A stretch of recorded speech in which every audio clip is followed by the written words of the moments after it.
Hello दोस्तों, medicineinsider.com के एक नया फ्रेश एपिसोड में आप सबका स्वागत है।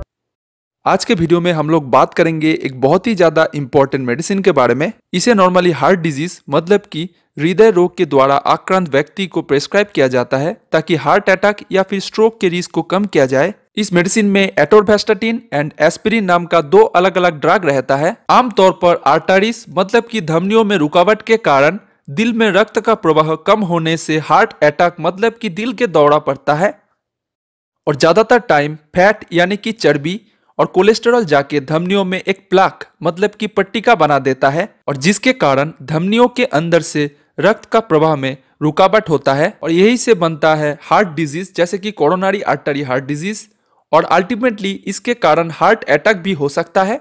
तो पहले ही हमने बताया कि इस मेडिसिन में दो ड्रग रहता है, एक है एटोरवैस्टाटिन और दूसरा है एस्पिरिन। एटोरवैस्टाटिन नाम का जो ड्रग है ये कोलेस्टेरॉल लोअरिंग एजेंट मतलब कि एक ऐसा ड्रग है जो कि कोलेस्टेरॉल को कम करने में मदद करता है। तो एटोरवैस्टाटिन जाके 3 hydroxy 3 methyl glutaryl coenzyme A reductase नाम का एक एंजाइम होता है जो कि लीवर में कोलेस्टेरॉल को बनने में मदद करता है। उस एंजाइम को काम करने से रोक लेता है, इसीलिए कोलेस्टेरॉल का बनना बंद हो जाता है। इसीलिए ब्लड में कोलेस्टेरॉल का लेवल कम हो जाता है। ब्लड वेसल्स मतलब कि हम लोगों के रक्त वाहिका यानी कि धमनियों के अंदर थोड़ा काट या फिर जख्म होने से उसमें रक्त जमने लगता है, लेकिन धमनियों के अंदर रक्त जमने से रक्त वाहिका का व्यास मतलब कि डायमीटर बहुत ज्यादा कम हो जाता है। इसलिए धमनियों के अंदर से हृदय तक रक्त की प्रवाह में बहुत ज्यादा प्रॉब्लम दिखाई देता है और जिसके कारण हृदय की बीमारी और दिल की दौड़ पड़ सकता है। इसी प्रॉब्लम को सॉल्व करने के लिए इस मेडिसिन में रहता है एस्पिरिन। रक्त जमने के लिए ब्लड में स्थित प्लेटलेट की थक्के मतलब कि जेली जैसा बनना पड़ता है, लेकिन एस्पिरिन जाके प्लेटलेट को थक्के बनने से रोक लेता है, इसीलिए रक्त जम नहीं पाता।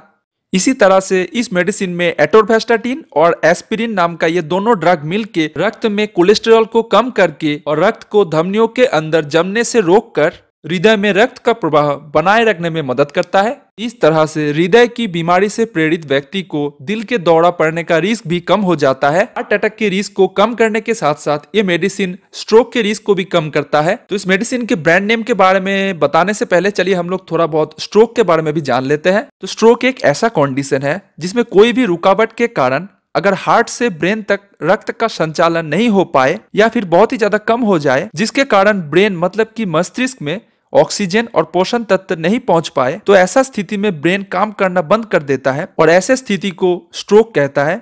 स्ट्रोक के कारण काफी सारे प्रॉब्लम दिखाई दे सकता है। किसी किसी पेशेंट को स्ट्रोक के कारण मौत भी हो सकता है।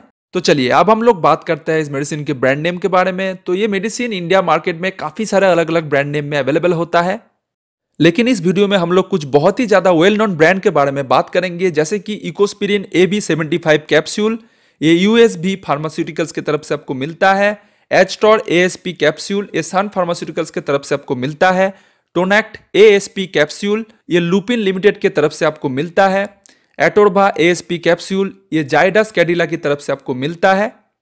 उसके साथ आप लोगों को जानकारी होना चाहिए कि मेडिसिन काफी सारे अलग अलग डोसेज वेरिएंट में अवेलेबल होता है, जैसे कि इकोस्पिरिन AB75 कैप्सूल, इसमें रहता है aspirin 75 mg, एटोरवैस्टाटिन 10 mg। इकोस्पिरिन AB150 capsule, इसमें रहता है एटोरवैस्टाटिन 10 mg, aspirin 150 mg। इकोस्पिरिन AB75/20 capsule, इसमें रहता है aspirin 75 mg, एटोरवैस्टाटिन 20 mg। इकोस्पिरिन AB150/20 capsule, इसमें रहता है एटोरवैस्टाटिन 20 mg एंड एस्पिरिन 150 mg।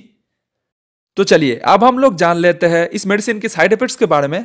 इस मेडिसिन को इस्तेमाल करने से पेट में दर्द, पेट में जलन, एसिडिटी और गैस बनना, खांसी, जोड़ों में दर्द, दस्त और निगलने में कठिनाई जैसे प्रॉब्लम दिखाई दे सकता है।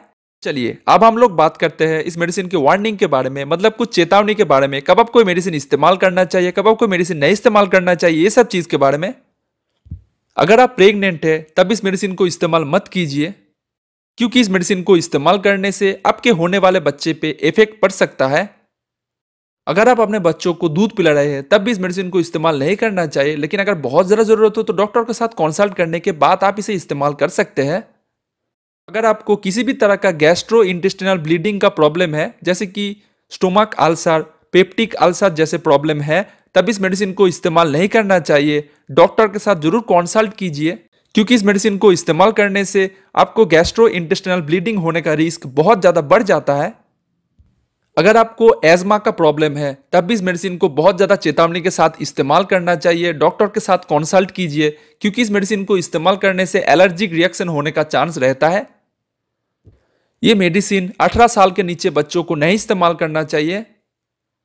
अगर आपको किसी भी तरह का किडनी का या फिर लीवर का बीमारी है तो डॉक्टर के साथ कंसल्ट कीजिए, फिर आप इस मेडिसिन को इस्तेमाल कीजिए। तो चलिए अब हम लोग बात करते हैं इस मेडिसिन के इंटरेक्शन के बारे में, मतलब कि इस मेडिसिन को कौन से मेडिसिन के साथ लेने से ड्रग इंटरेक्शन हो जाने का चांस रहता है उसके बारे में।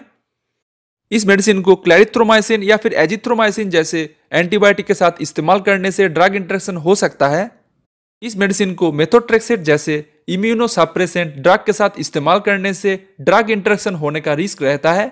ये वीडियो यहीं पे खत्म होता है, लेकिन अगर आप लोग इस वीडियो को अभी तक देख रहे हैं तो आप लोगों के लिए एक बहुत ही ज़्यादा गुड न्यूज़ है।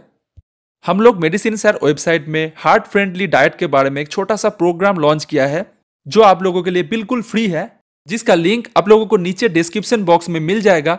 वहां पे जाके क्लिक करके आप लोग उस प्रोग्राम को ज्वाइन कर लीजिए। ये प्रोग्राम आपके लिए बहुत ही ज़्यादा फायदेमंद साबित हो सकता है। अल्टीमेटली इस वीडियो को खत्म करने से पहले आप लोगों से रिक्वेस्ट है कि इस मेडिसिन को इस्तेमाल करने से पहले डॉक्टर के साथ या फिर अपने फार्मासिस्ट के साथ जरूर कंसल्टिंग करें, फिर आप इस मेडिसिन को इस्तेमाल करें। अगर आपको ये वीडियो अच्छा लगा है तो इस वीडियो को लाइक कर सकते हैं। अगर आपके मन में कोई भी क्वेश्चन हो तो वो हमें कमेंट सेक्शन में पूछ सकते हैं। उसके साथ साथ इस वीडियो को शेयर करें उन लोगों के साथ जिसको इस मेडिसिन के बारे में जानकारी लेना जरूरी है। साथ साथ इस चैनल को सब्सक्राइब कर लीजिए ऐसे इंपॉर्टेंट हेल्थ और मेडिसिन रिलेटेड वीडियोस के लिए। Thank you very much for watching. Bye.